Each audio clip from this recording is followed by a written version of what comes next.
Today we're going to talk about tissues, or the technical word for that is histology. Tissues or histology. There are actually 4 types of tissues, which I think I went over last week.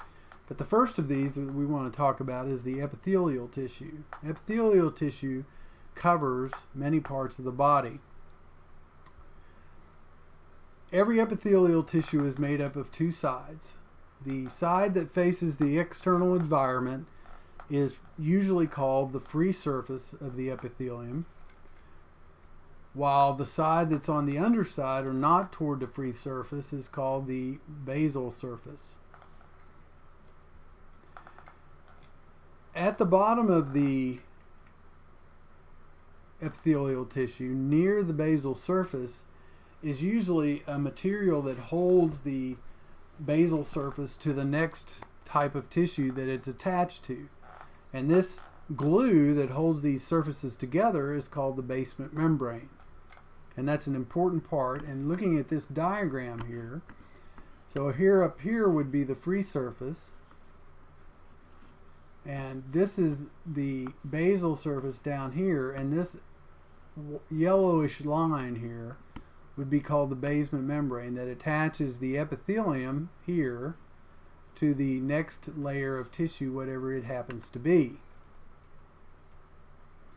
Now there are several types of epithelial tissue, and most of them are shown in this diagram right here.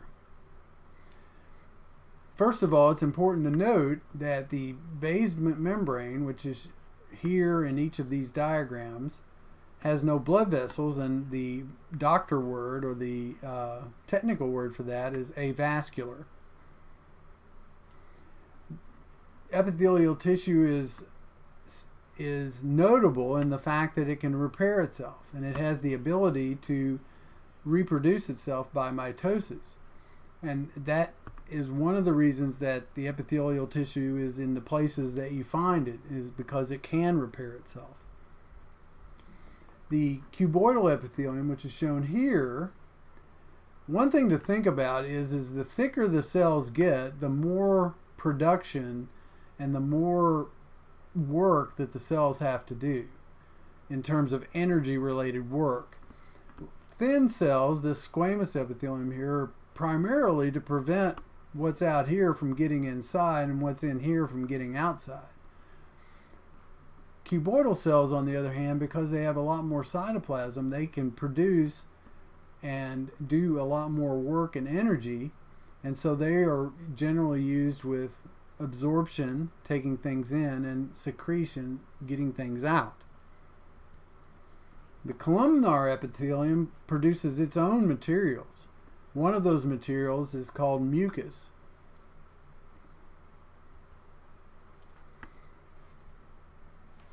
Now there are different types of epithelium. The first type that was discussed in the book is called stratified squamous epithelium. Squamous means flat, and this is the area that's flat up here. Squamous cells are flat cells. Stratified means that it's more than one layer thick. So this is a stratified squamous epithelium. You see there's a bunch of layers of squamous cells piled on top of each other. So this is stratified squamous epithelium. And as you go deeper, this is actually a section of skin, you'll notice that the flatness goes away and you get more and more a cuboidal appearance. The basement membrane would be right in this area right here. And as we'll say in a few minutes, this layer of cells along the basement membrane are called basal cells.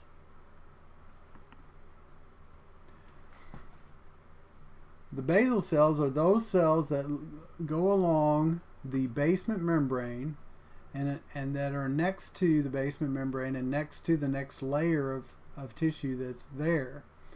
When you hear about something called a skin cancer or basal cell carcinoma, it's a cancer that originated in these cells in this part of the skin. Now, for most situations, this stratified squamous epithelium makes up most of the skin, and it's a powerful barrier to the outside world, and it's a powerful barrier to hold things in. The top layers, it's not obvious here because you see the retention of nuclei, but then there's a lot of spaces like this. That's because a lot of these cells are dead.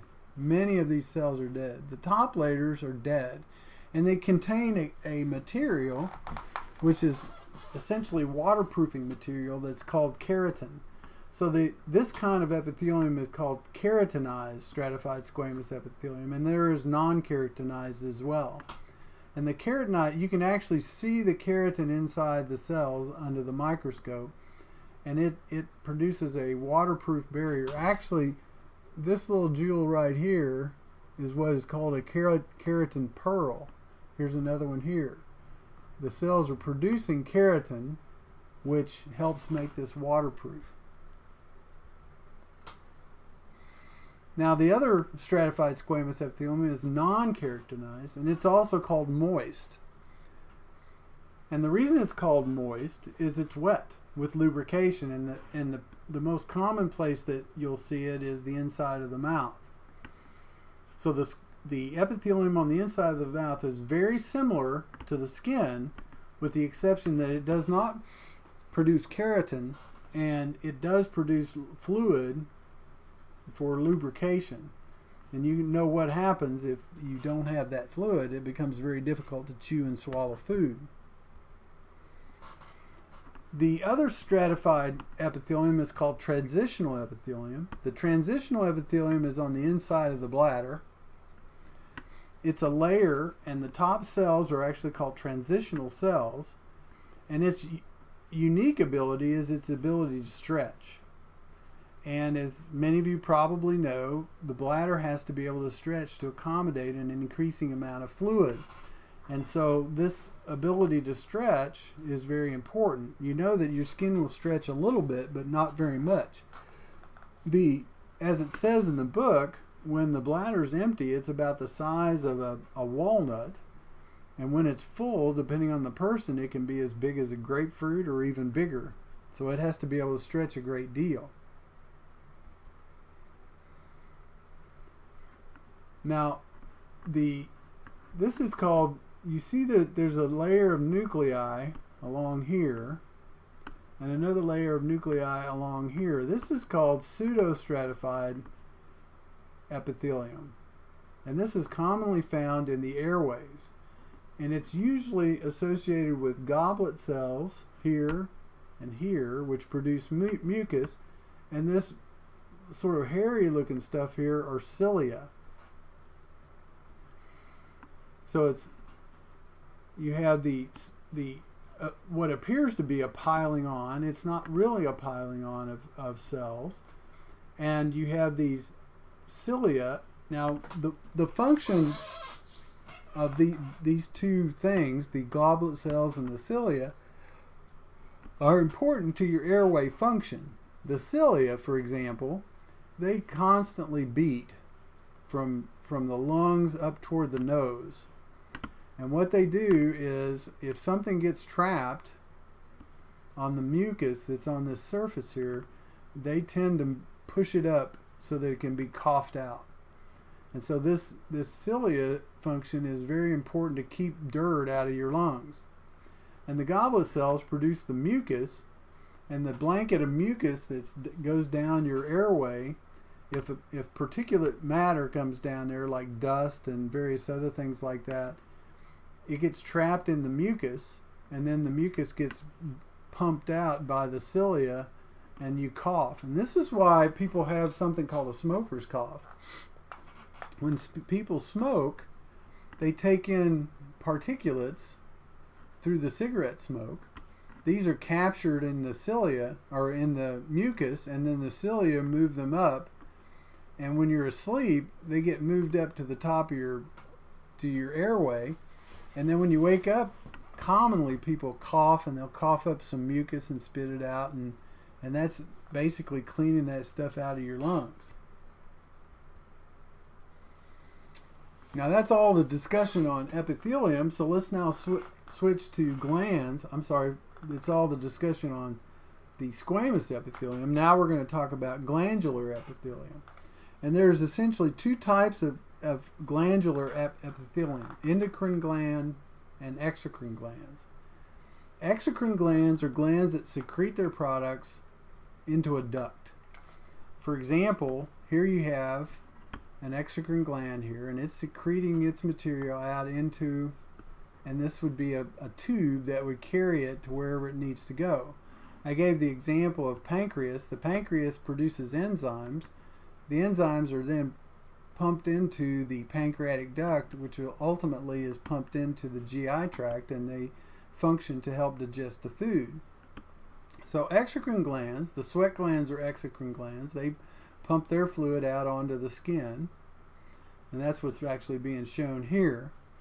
Now endocrine glands, on the other hand, they pump their material directly into the bloodstream, and these materials that are pumped directly into the bloodstream are commonly called hormones.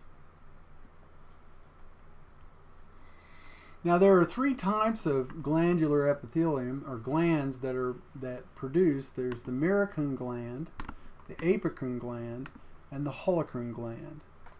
And each of these are distinguished by the amount of the actual cell that's used up when the gland secretes its material. So on the left here we have a merocrine gland. A merocrine gland secretes its material into the lumen without losing any cellular material. So the cellular material stays intact. The merocrine gland produces what it's going to produce and pumps that out onto into the lumen of the duct, and then it is ultimately pumped out wherever it's going to go. An example of a merocrine gland is the sweat gland.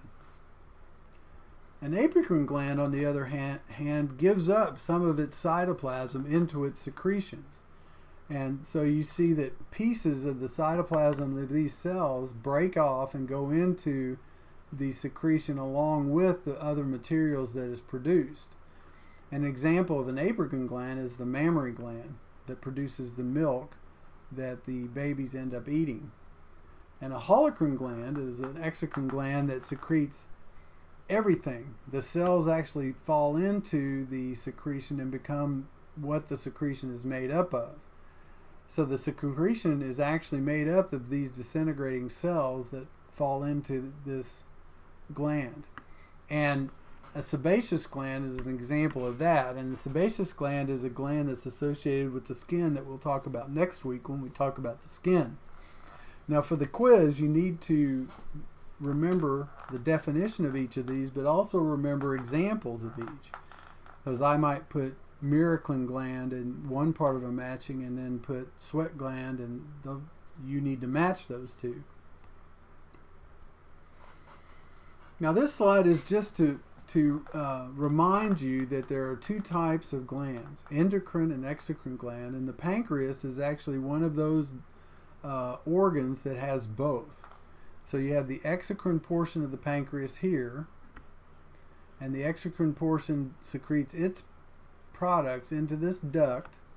Ultimately, this ends up in the pancreatic duct, and these secretions are put into the small intestine where they help it with digestion. But at the same time, you have the pancreatic islets, which are also in this gland, and they secrete their materials directly into the bloodstream. There are actually there are several hormones that are secreted by the pancreas, but two that are very important. The beta cells of the pancreatic islet produce insulin, and these are the light-colored cells here because there are more of them than the alpha cells, which produce a hormone called glucagon. And these two hormones work together to